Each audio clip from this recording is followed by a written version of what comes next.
Exposed pipework is always an issue, but simple to hide neatly using pocket hole joinery.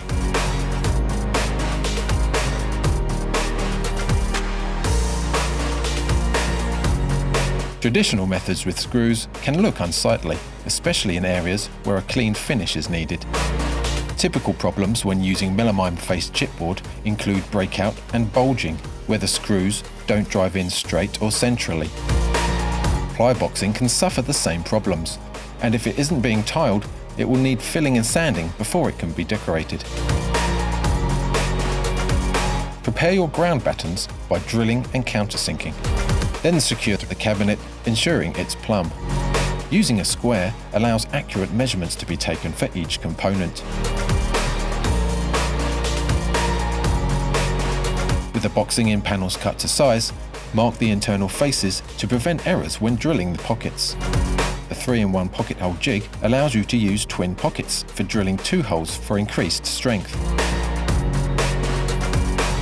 or a single hole for narrower components. Slide the clamping plate into position for single pocket work.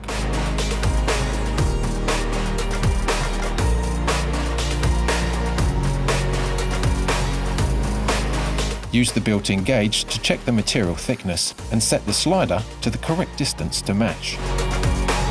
Then set the correct drilling length using the built-in gauge and tighten the collar.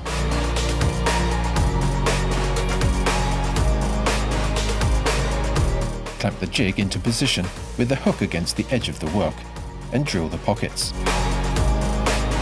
The jig's hardened drilling sleeves provide accurate and consistent pockets.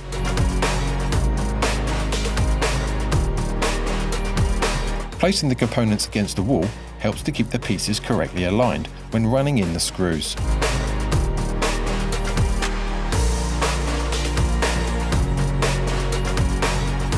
Build the main ply box in the same way, with a notch to sit over the water pipes and slide into position.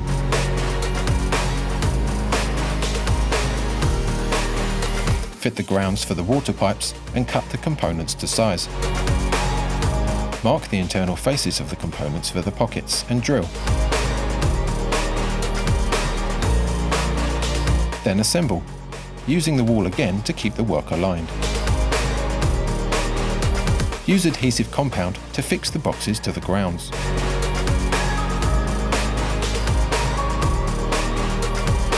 Finally, apply a fine bead of cork to seal the edges and leave a clean, professional finish.